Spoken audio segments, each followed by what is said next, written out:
ready.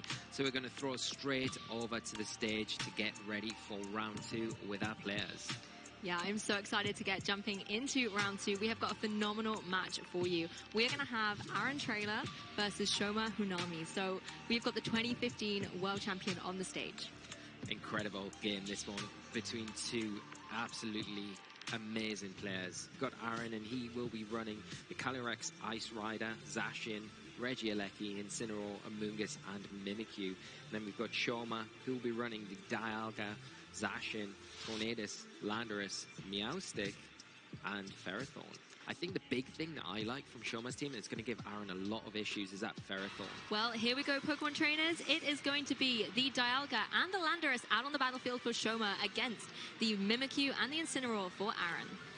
Yeah, we've got the Dialga, another Pokemon that we haven't seen, doesn't get used too much. A really nice option here for Shoma, and coming out, obviously, with that Landorus. Now, is there a combination here? Maybe a weakness policy on the Dialga? You're pairing it with the Landorus theory in here for potentially a fast Bulldoze.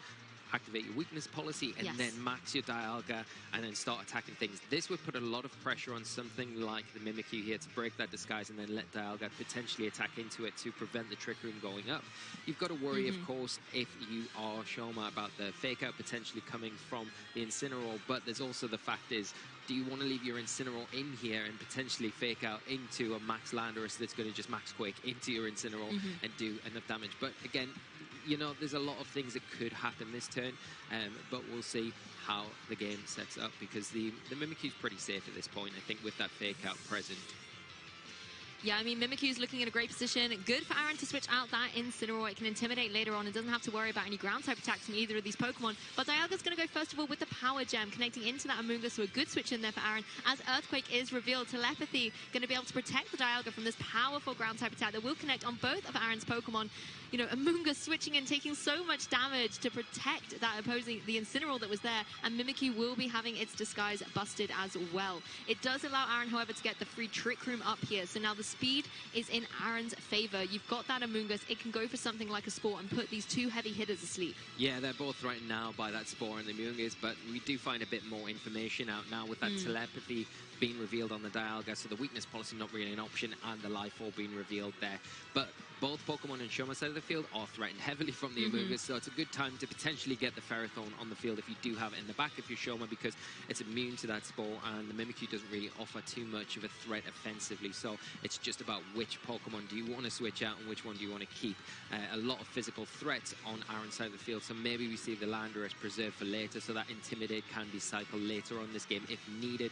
Then Dialga could potentially protect if it's got access to it. It would make sense with the Life Orb, but we'll have to see as we do see that Ferrothorn hit the field. Yeah, and this is the perfect opportunity to bring it in when Spore was going into that slot, so Ferrothorn, thanks to its grass typing, not going to be affected by it. Dialga will, however, have to take this taunt from the opposing Mimikyu, so just making sure it can't go for any status moves, potentially go for a reverse Trick Room or something like that, but instead going to be able to pick up the KO on that Amoonguss, and that's really unfortunate for Aaron. You want your Amoonguss as healthy as can be on the battlefield, and we saw the Life Orb reveal, of course, on that Dialga as well, so it's going to chip away at itself, and this Mimikyu, you know, relatively in a position where it's not doing too much. No, it's not doing a lot against these two Steel types, and very threatened this next turn. You've got the Calyrex Ice Rider coming in now, but not in a massively favourable position. The Trick Room's up, obviously, but the Ferrothorn going to be the slowest thing on the field. Can it get potentially an Iron Defense off, or is it just going to go for potentially it might have a Steel type attack that could hit into the Calyrex? Obviously, doing so, you've got to be a little bit aware that potentially could be a weakness policy on that Calyrex on Aaron's side of the field, so you've got to be a bit careful about what you attack into it with, and then have that conviction to make sure when you are attacking into it, if you do suspect a weakness policy, that you've got enough to take it down, to not get punished by kind of just leaving it with a tiny bit of health. I mean, you may not be able to avoid the weakness policy. You know, Calyrex Ice Rider next to Mimikyu is a classic combination for a side Shadow Sneak here to be able to activate that weakness policy. So it could be that you maybe just try and want to capitalize, you know, if the weakness policy is going up anyway, let's just try and deal some damage against it. And it is a prime position for Aaron to be able to Dynamax that Calyrex Ice Rider as well to get the additional HP needed to survive any damage-dealing attacks and obviously take a little bit of reduced damage from something like a side Shadow Sneak. The Landorus coming in here, nice to throw down that Intimidate, but if something like a weakness policy is going to go off, but it's not. It's going to be the White Herb, so good information here for Shoma to have. That Intimidate is not going to be valid on the Ice Rider, and it's now in a position where if it wants to go for any kind of ice move, that Landorus is going to be in a dangerous spot. Yeah, very dangerous spot, particularly if Aaron kind of calls this switch here to the Landorus to get the Intimidate, especially because the Dialga is such a prime target for a Max Quake. You could maybe suspect that, but we'll see what Aaron decides to go for. The Landorus could be in a little tricky position, but this is huge for Shoma here, getting that iron defense off and starting the ball rolling with the Ferrothorn here. Got to be a bit careful about the taunt coming out from the Mimikyu, of course, if it is left alone this turn. Oh, it does catch the Landorus with the Max Hailstorm. It's going to be a solid one-hit KO against that Landorus, and it is gone from the battlefield here. You know, switching in, revealing the item on Aaron's side, and yes, just sending up the hail, but I mean, what a great KO there for Aaron. It is at the expense, though, like you mentioned, of that Ferrothorn. It's going to be able to get the iron defense up, but Calyrex is going to try and negate that with its Chilling Neigh ability, boosting up its attack by 1 stage, as Mimikyu does go for that Will-O-Wisp and connects. Yeah, that's a huge play from Aaron. Really good call there. Calling the Landorus switch in and making sure that you punish it. Even if the Dial gets stayed on the field, you get good damage off. But the fact is that Intimidate came in from Shoma's side, and then it was negated by the White Herb, and then the Chilling Neigh ability. Because of that knockout activated, giving you the +1 soul, the Calyrex now sitting in a phenomenal position for Aaron. It's still threatened a bit from the Ferrothorn. It has set up its 1 iron defense, so if it gets another one off, it does become even more increasingly difficult to deal with. But we still don't know the options on that Incineroar from Aaron's side of the field. Doesn't always have to rely on physical fire type attacks. It might have a special fire type attack. Who knows? Something like Burning Jealousy, which can get around those defense boosts. So Aaron has decided to go for the Dynamax here, so he's going to have to make the most of these turns. As we see the Zashi now hit the field, probably not the thing that you wanted to see come in, but again, you're in that perfect position where you've got Will-O-Wisp, you're in a Trick Room, you have slower than the threats on well, with the Zacian anyway. The Ferrothorn's going to be slower, but yeah, it's not too bad a position for Aaron right now to deal with something like the Zacian. It's Shoma's real idea now is to try and stall these Trick Room turns out and make the most of having that Ferrothorn active on the field. Well, there are 2 more turns of this Trick Room, and you could see Shoma really taking his time on which Pokemon to bring in from the back there and going for the Zacian. I think you need to stall out this Trick Room, so possibly with something like a Protect on that Zacian, you're going to be in a good position to do so.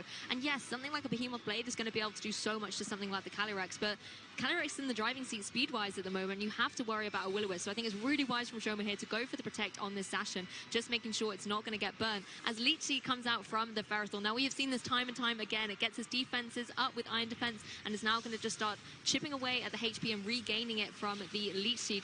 Even through Protect, the Max Quake does so much into that Zacian, so a wise Protect from Shoma. And the thing I like that Aaron's doing here is not only dealing out some significant damage and really applying a threatening pressure on the Zacian, but getting up these special defense boosts as well. As Mimikyu does go for that taunt, there is going to be no more Iron Defense for that little Ferrothorn. Yeah, that's a huge play for Aaron, and he's doing everything that he can in this really awkward position against the Ferrothorn. He's burnt it and taken the opportunity, because Shoma isn't punishing the Mimikyu. Aaron's not allowing him to be able to kind of punish the Mimikyu to take it down. Aaron's using the opportunity to really utilize it, you know, getting that Will-O-Wisp off and now getting the taunt off. The Ferrothorn's nowhere near as effective. Now the big decision here for Shoma is which Pokemon does he allow to go down? He's got to make a decision. Which Pokemon is going to be more valuable to him in the end game? Is it going to be the Zacian or is it going to be the Dialga? Either one coming in on a Max Quake here, which is an easy target from Aaron into that slot, is going to be able to pick up the knockout. You don't have to think about maybe Ally Switch or anything like that on Shoma's side of the field. So you've got to make a decision, and probably wise taking his time, you know, about his turns. He's thinking, do I bring in the Dialga and let that go down? It's full health. Probably we'll see the Zacian go down here, because then you do have that full health Dialga to come in, but see how it plays out. Well, I like this. Aaron making the switch to bring in the Incineroar. That's going to throw the Intimidate down and reduce the Intrepid Sword boost on the opposing Zacian. So it's going to be back down in neutral, so that if Shoma does want to stay in with the Zacian, it does, you know, weaken the offensive pressure that it has. As the Ferrothorn does go for Body Press, going to do minimal damage onto that opposing Calyrex. And that Calyrex does go for this Max Quake. So finding its mark down onto the opposing Zacian. Unfortunately, the restricted Pokemon will be KO'd, leaving Shoma with just the Dialga and the Ferrothorn left as Trick Room ends at the end of this turn. Yeah, and I think because the Zacian had taken so much damage from that previous turn, you're kind of in a position where you think, well, cut my losses. I've probably got a better chance with the Dialga coming in now to be my max Pokemon. It's got the Life Orb as well, so it will hit extremely hard. And then the Incineroar is kind of in that position where, do I go for a parting shot or do I go for a fake out into the Ferrothorn and take a little bit of residual damage but stop the Ferrothorn? But honestly, the Ferrothorn's not really posing too much of a threat right now, I don't feel.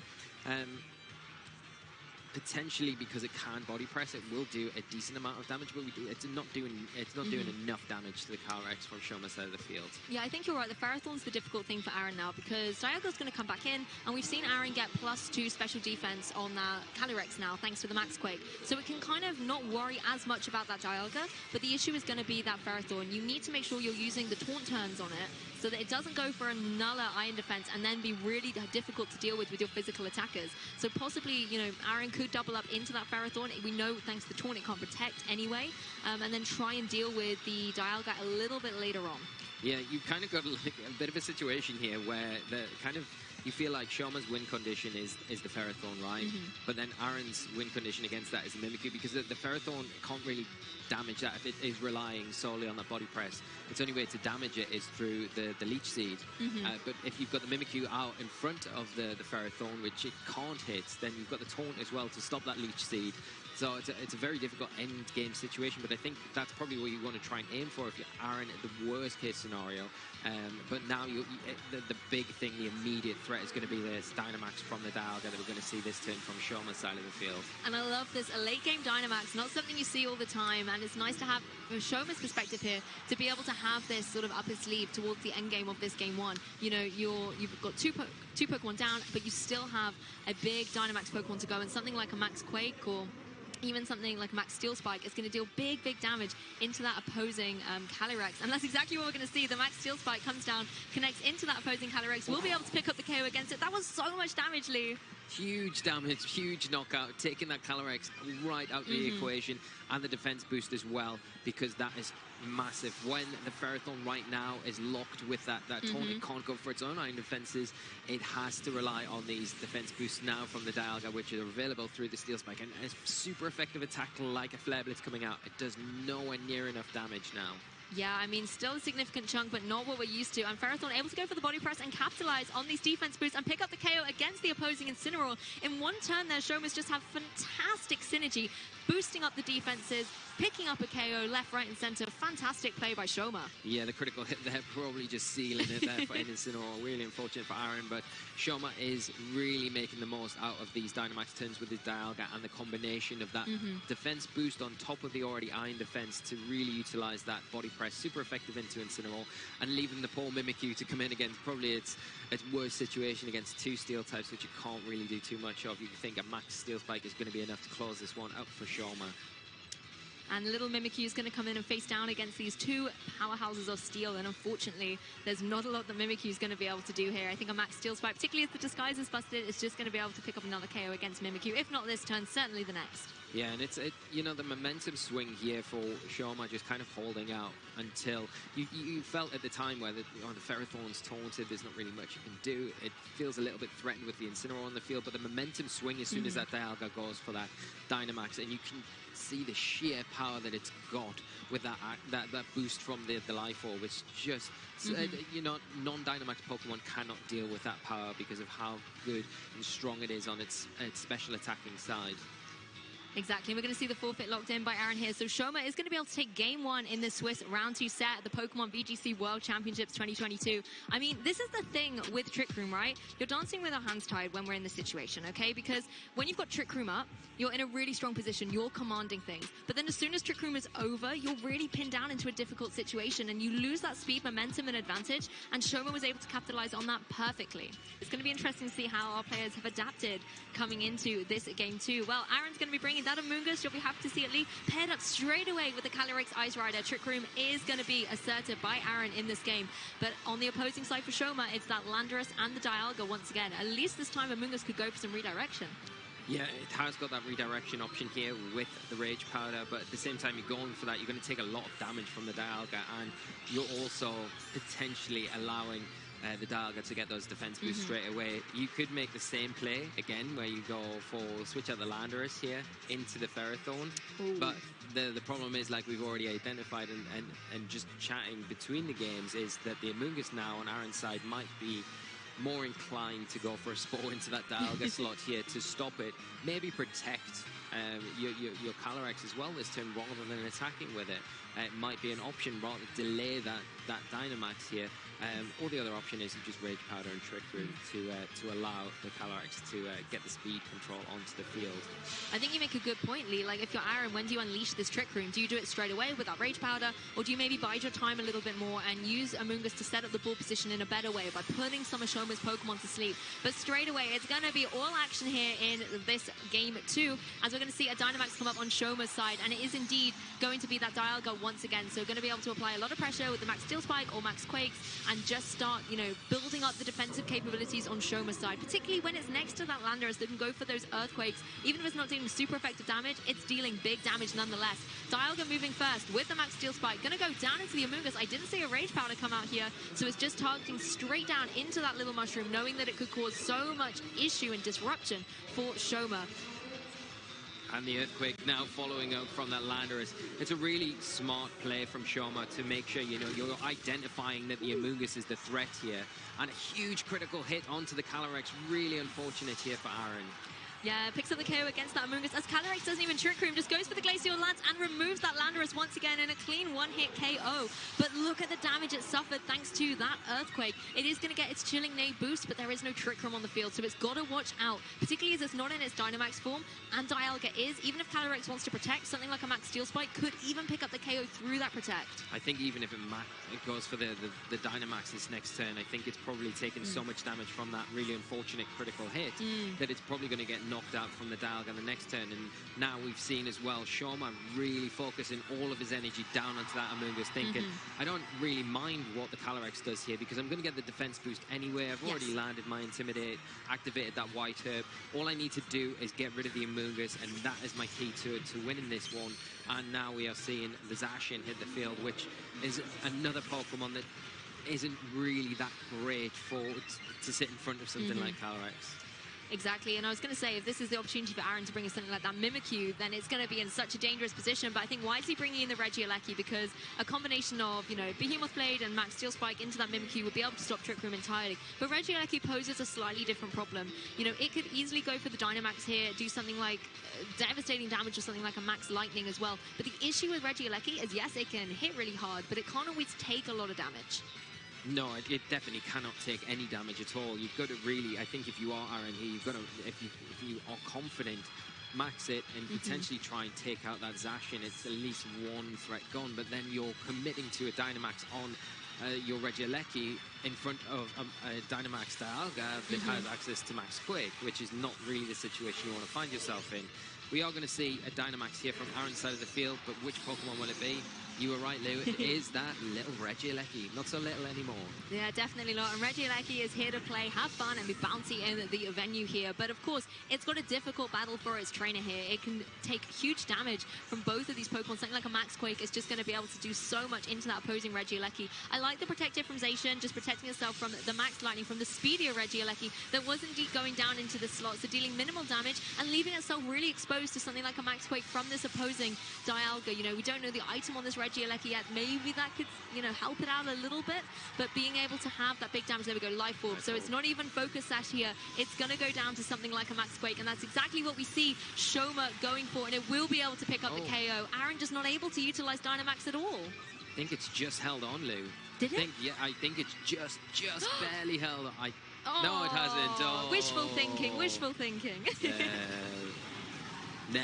Nearly. I mean, I do love Regieleki, but even Regieleki can't stand a Life Orb Dialga. No. Glacial Lance you can see coming out from the Calyrex as well, to no avail into that Zacian, but does do a significant chunk thanks to his Chilling Neigh boost as well into that opposing Dialga, but it's not nearly enough to stop it in its tracks. No, and it's not looking great for Aaron right now. He's kind of, his hand was forced there, and to max the Regieleki. I mean, you look, he has brought the Zacian into this match, so his really only options were the Calyrex.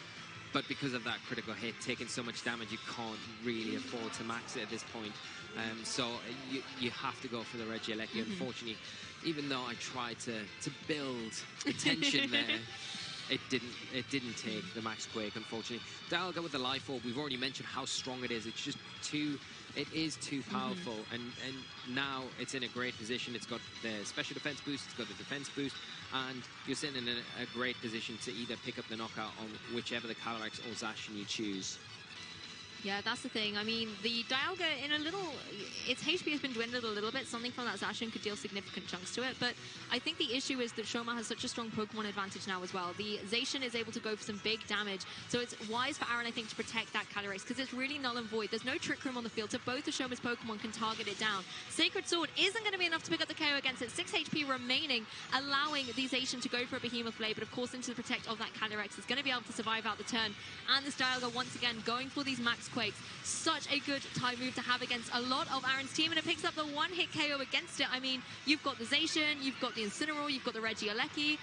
These are all Pokemon that don't want to take a Max Quake. Dialga is having an absolute field day out here. Yeah, and it's gonna faint now to the recoil from the Life Orb, but I think it's put in its work. It has the return that you've got from it. It's knocked out the Regieleki, it's knocked out the Zacian, two of the biggest threats on Aaron's side of the field, and you can't really ask for much more there.